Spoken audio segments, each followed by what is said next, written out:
Les vraies voix Sud Radio, le grand débat du jour. Je pense qu'aujourd'hui, la priorité, c'est qu'on revienne à une solution politique, qu'on cesse de livrer les armes pour mener les combats sur Gaza. La France n'en livre pas. Comme d'habitude avec le président de la République, quel que soit le sujet, on a des contradictions permanentes. Et maintenant, notre priorité est aussi d'éviter l'escalade. J'ai un message pour Emmanuel Macron. Alors qu'Israël combat les forces de la barbarie dirigée par l'Iran, tous les pays civilisés devraient se tenir fermement aux côtés d'Israël. Honte à eux. Et lorsque nous demandons des cessez-le-feu, c'est le cas pour Gaza, ça a aussi été le cas pour le Liban la semaine dernière. Il faut savoir dissocier la population libanaise de l'organisation terroriste du Hezbollah. Eh bien, nous tâchons de ne pas demander un cessez-le-feu tout en continuant à livrer les armes de la guerre. Et je pense que c'est simplement de la cohérence. Tension entre Paris et Tel Aviv. Un an après l'attaque du 7 octobre, Emmanuel Macron a donc affirmé son souhait de mettre fin à la livraison d'armes à Israël. Quel impact sur les relations franco-israéliennes? Alors parlons vrai. Est-ce que la France a encore une politique au Proche et au Moyen-Orient? Quelle est l'image de notre pays dans la région? Et à cette question, proposition d'embargo sur les armes utilisées par Israël à Gaza, est-ce de la part d'Emmanuel Macron? Vous dites à 59% provoquant, à 21% légitime et à 20% maladroit. Venez nous donner votre avis. Vous avez une idée? Vous pensez que c'est maladroit? Vous pensez que c'est de la provocation à la veille du 7 octobre? Ou vous pensez qu'il a bien fait? Venez nous le dire au 0826 300 300. Nous accueillons l'ancien ambassadeur d'Israël en France, Freddy Eitan, qui est avec nous, directeur du Centre des Affaires publiques et de l'État à Jérusalem, et avec ce livre, Adama, Israël hier et aujourd'hui, aux éditions de Ballant. Monsieur l'ambassadeur, bonjour et merci d'avoir accepté notre invitation. Philippe Bilger. Je ne suis pas persuadé que la France ait un rôle décisif dans ce terrible conflit. On l'écoute bien sûr, mais ça n'est pas notre pays qui tient les clés. Deuxième élément, je suis frappé de voir à quel point, et Françoise l'a dit tout à l'heure, à quel point Emmanuel Macron n'a pas ce que j'appellerais l'intuition du temps juste.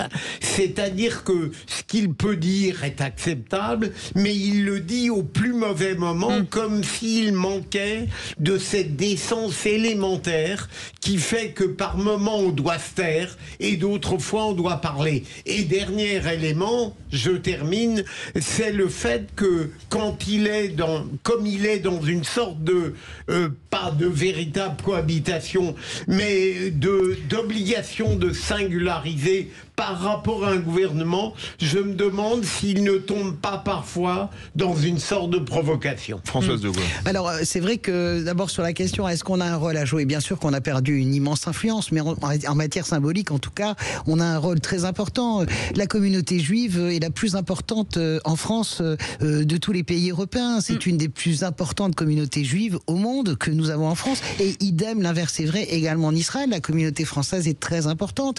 Donc, au moins symboliquement. Donc, on va pas revenir sur ce qu'on a dit sur Emmanuel Macron, le sens du temps, le sens d'à propos. Je ne veux pas donner le point à Benjamin Netanyahou, mais il y a quelque chose de très cohérent dans ce qu'il dit. C'est-à-dire qu'à un moment donné où on s'engage dans un combat, en réalité, où les Israéliens, on leur demande comme toujours, mais c'est pas la première fois. 82, quand Israël bombarde aux Irak les débuts de réacteurs, tout le monde fait semblant de se récrier, mais Israël fait quand même le sale boulot. Non, je rappelle, c'était un réacteur nucléaire fabriqué par la France en Irak. Exactement. Et donc, il y a un moment donné, on sait très bien que l'Élysée a fermé les yeux aussi là-dessus. Donc, je veux dire par là que on demande aux Israéliens, sans leur demander, de faire le sale travail. Je rappelle que l'Iran n'est pas simplement un pays qui déstabilise la région. L'Iran nourrit tous les proxys, Hamas, Hezbollah, bien sûr. Il n'y a plus de souveraineté au Liban. Emmanuel Macron parle de la souveraineté du Liban. Mais enfin, la seule souveraineté du Liban, c'est le Hezbollah depuis 1983. Donc, il a commis une erreur, je pense qu'il le sait. Maintenant, il envoie Barrot réparer la boulette. Et je vois bien que dans quelques jours, on va avoir du Emmanuel Macron de l'autre côté du cheval, c'est évident. Et le pouvoir que nous avons, en tout cas, il est symbolique encore très fort. Loïc Guérin. Oui, je suis évidemment en accord avec ce qui vient d'être dit autour de la table, c'est catastrophique. Enfin, son seul rôle aujourd'hui, c'est justement, théoriquement, en tout cas constitutionnellement tout au moins, d'être au-dessus de la mêlée et de donner des grandes indications. Il a un travail qui est quand même fortement allégé. Donc les maladresses, les inconséquences, le en même temps s'excusent d'autant moins aujourd'hui qu'il a plus que ça à faire. Et en l'occurrence, c'est d'autant plus idiot. Et d'apaiser peut-être aussi. Pardon ? Et d'apaiser aussi peut-être. D'apaiser ou simplement de donner enfin un cap à un pays qui n'en a plus. Pour mémoire, 99% des fournitures d'armes en Israël se passent sans la France. On pèse 0,2% de nos exportations militaires se fait en Israël. Autant dire qu'on ne pèse rien en termes de fourniture d'armement. Donc c'est d'autant plus symbolique et donc condamnable cette déclaration que, un, ça ne change rien du tout concrètement, et deux, le timing est catastrophique parce que le message qui est envoyé, on sait qu'il va être instrumentalisé par les uns et les autres contre Israël et contre ce qu'on devrait normalement défendre assez fortement en ce moment. Voilà. Monsieur l'ambassadeur Fredi Eitan, on a vu la réaction de Benyamin Netanyahou dans des mots, on peut le dire, cash. Aujourd'hui, comment a réagi à froid l'opinion publique israélienne aux propos d'Emmanuel Macron et après, à ce qu'il faut bien quand même appeler un rétro-pédalage? Oui, écoutez, là, au moment où nous commémorons ce soir, d'ailleurs, le 7 octobre, le massacre des barbares du Hamas, Emmanuel Macron a prononcé une phrase avec une maladresse et une phrase aussi injuste.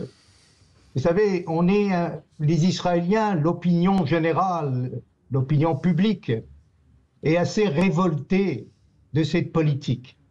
Parce que je ne vais pas vous rappeler, à propos des armes, qu'il y a eu un embargo déjà de la France à l'époque du général de Gaulle en 1967. Mais avant, qui nous a fourni la majorité des armes?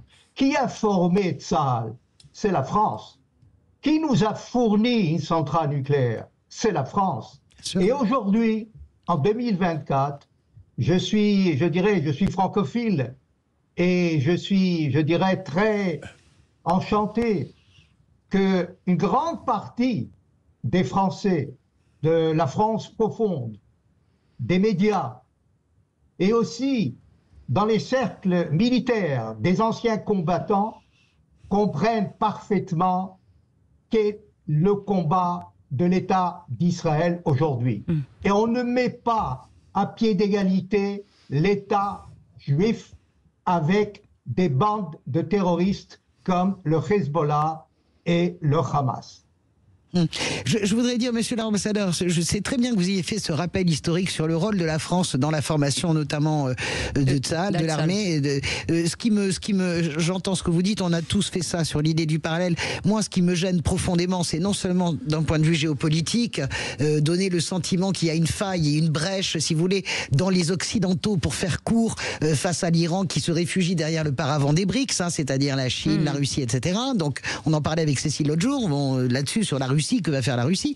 Mais ce qui me gêne profondément, c'est sur le plan intérieur. C'est-à-dire que Emmanuel Macron, si on met bout à bout, si vous voulez, tout son comportement, du Liban, il ne parle pas du Hezbollah, il parle d'Israël dans ces termes, eh bien, Emmanuel Macron endosse littéralement, comment dirais-je, la théorie de LFI. Et il suffit de regarder la gentillesse, entre guillemets, de Jean-Luc Mélenchon aujourd'hui à l'égard d'Emmanuel Macron, et du coup, il nourrit, mais ça, monsieur l'ambassadeur, vous connaissez cette problématique que nous avons. Pourtant, moi, je suis une femme de gauche assumée à 100%, mais il nourrit complètement la théorie de LFI. Et donc, il nourrit, comment dirais-je, tout ce que charrie, en fait, LFI. Il donne raison, il donne le point, finalement, à LFI. Et ça, je pense qu'il n'avait pas mesuré, et je pense qu'il est en train de s'en rendre compte. Écoutez, je ne peux pas intervenir dans les affaires intérieures de la France. Mais vous avez le droit de le faire quand même. Et des leçons de morale, ni aux Français, ni à personne. Écoutez, ce qu'on doit savoir, c'est que nous combattons contre l'axe du mal. Nous combattons contre le terrorisme. Nous combattons contre des islamistes. Ce n'est pas seulement un combat d'Israël seulement. C'est un combat avec des alliés, avec le monde libre, avec les Occidentaux. Et ça, il faut le comprendre. Et il n'y a pas de différence, comme essaye de faire la France, ou le gouvernement français plutôt, de faire la distinction entre le Hezbollah politique et le Hezbollah militaire, c'est-à-dire la milice armée, exactement avec le Hamas. Non, c'est kif-kif, comme on dit en arabe, c'est la même chose. Donc, il y a là une situation qu'il faut essayer de mieux comprendre la situation en Israël. Vous savez, il y a quelques minutes, les sirènes ont retenti dans tout le pays. il y a eu du Yémen un missile supersonique qui a été lancé. Il a été intercepté en dehors donc des frontières d'Israël. Parce que nous avons aujourd'hui une défense. Nous avons ce qu'on appelle d'hommes de fer. Oui. Mais imaginez s'il n'y avait pas ce d'hommes de fer, quels étaient les dégâts, les pertes humaines par milliers. Donc, il faut aussi être là si Israël est le bastion de l'Occident, si Israël tombe, comme disait tout à l'heure l'ancien Premier ministre Manuel Valls, eh ben, c'est l'Occident qui tombera. Philippe Bilger. Monsieur l'ambassadeur, même en étant aussi lucide que vous l'êtes, a-t-on le droit, sans être naïf, d'aspirer à une solution politique? Et si vous croyez que je n'ai pas tort, comment pourrait-elle advenir? Écoutez, je crois que le but aujourd'hui, vous savez, on est diplomate. Après les généraux, après la guerre, après les batailles, qui va régler les affaires? Ce sont les diplomates. Donc, il faut revenir donc à des accords, mais il faut les respecter. Il y a eu cette fameuse, comme vous le savez, après 2006, il y a eu cette fameuse résolution de l'ONU qui a été adoptée 1701, mais elle a été bafouée par le Hezbollah. On a amené de la finule, c'est-à-dire des observateurs de l'ONU, tout le long de la frontière au nord d'Israël. Bien sûr, au sud-Liban. Au sud-Liban. Donc, qu'est-ce qui s'est passé? Eh bien, il n'y a pas eu parce qu'ils n'étaient pas armés, ils n'ont pas été renforcés. Et pourtant, il y a 10 000 aujourd'hui observateurs. Il y avait, le général Pellegrini. Loïc Guérin. Et après, on part au 0826 300 300. On parlait tout à l'heure, enfin, c'était évoqué rapidement ici sur l'intervention également de la Russie qui vient perturber tout ça. C'est quelque chose que les gens doivent avoir aussi à l'esprit. Les missiles que Israël a neutralisés, pour certains, sont directement fournis, ou vont l'être, ou l'ont été, par la Russie. Ce sont des missiles assez sensibles, hypersoniques pour certains, et qui menacent d'autant plus Israël. Donc là aussi, il ne faut pas être dupe. On a des acteurs, vous parliez de l'axe du mal, on a en tout cas des acteurs qui ont comme pour point commun d'être des dictatures dont leur propre peuple d'ailleurs souffre les premiers et qui sont alliés dans l'affaire. Il ne faut pas être naïf non plus sur l'intervention de la Russie de Poutine derrière qui a tout intérêt à déstabiliser la zone. Allez, 0826 300 300, Didier qui est avec nous. C'est déjà le cas. Bonsoir Didier, vous voulez une réaction sans doute? Les raisons, les amis. Les amis. Oui, tout à fait. C'est vrai que ce qui se passe en ce moment, c'est vraiment... avec Israël, c'est vraiment dommageable. Mais ce qu'il faut surtout, c'est qu'il n'y ait pas une importation du conflit sur notre territoire. Et je vois que certains partis politiques, sans les nommer, essaient d'orienter ça, mais d'une façon négative. Et on se retrouve maintenant la France divisée en deux. Ceux qui sont pour, ceux qui sont contre. Mais je pense que personne n'est pour la mort de qui que ce soit. Et après, quand les gens se défendent, pensons un peu si c'était nos enfants, nos femmes, nos cousins qui se soient fait tuer le 7 octobre, on réagirait comment? Bien sûr. Moi, je suis d'accord avec ce que vous dites. C'est pour ça que je pense que Emmanuel Macron, sur le plan géopolitique, commet une erreur de tempo, mais il en commet une également, je le redis, sous le plan de la politique intérieure. C'est très important. Il donne le sentiment qu'il donne raison à la stratégie choisie par Jean-Luc Mélenchon. Je le rappelle, ça, c'est extrêmement dangereux. On rigole pas avec ça. Freddy Haïtan, Loïc Guérin a dit que la Russie livrait a priori des armes à l'Iran. Est-ce que vous avez des informations sur une implication ou pas de la Russie? Oui, il y a, comme vous le savez, l'Iran a fourni des drones aussi à la Russie pour attaquer l'Ukraine d'ailleurs. Bien sûr, bien sûr. Oui, et donc il y a, depuis longtemps d'ailleurs, il y avait même une centrale nucléaire russe en Iran. Et donc tout cela nous montre par là qu'il y a des alliés, un autre axe, c'est-à-dire il faut comprendre qu'il y a l'Iran est associé aussi, et s'est aligné avec la Russie, mais aussi avec la Chine. Bien sûr, et l'Afrique du Sud et le Brésil, les BRICS. Et donc, il y a deux blocs aujourd'hui. Ce n'est plus la détente, c'est plusieurs blocs à la fois. Donc, comment faire? À l'époque de la détente, eh ben, la Russie, l'ex-Union soviétique, n'avait pas menacé par l'arme nucléaire les Américains ou les Français. Il y avait la détente.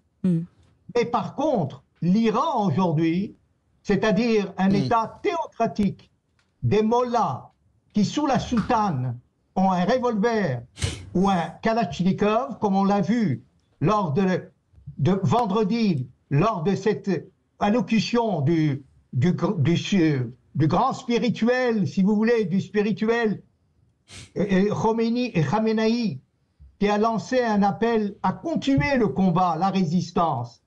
Et c'est là la différence. On menace même par tous les moyens de détruire l'État d'Israël, le seul État juif parmi les 54 pays arabo-musulmans, de le détruire, y compris par l'arme nucléaire.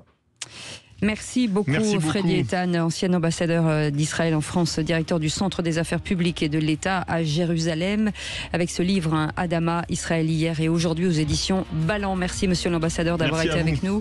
Didier, on vous garde dans un instant pour le Qui c'est qui l'a dit. On fait une petite pause. Bienvenue, c'est Les Vraies Voix jusqu'à 19h.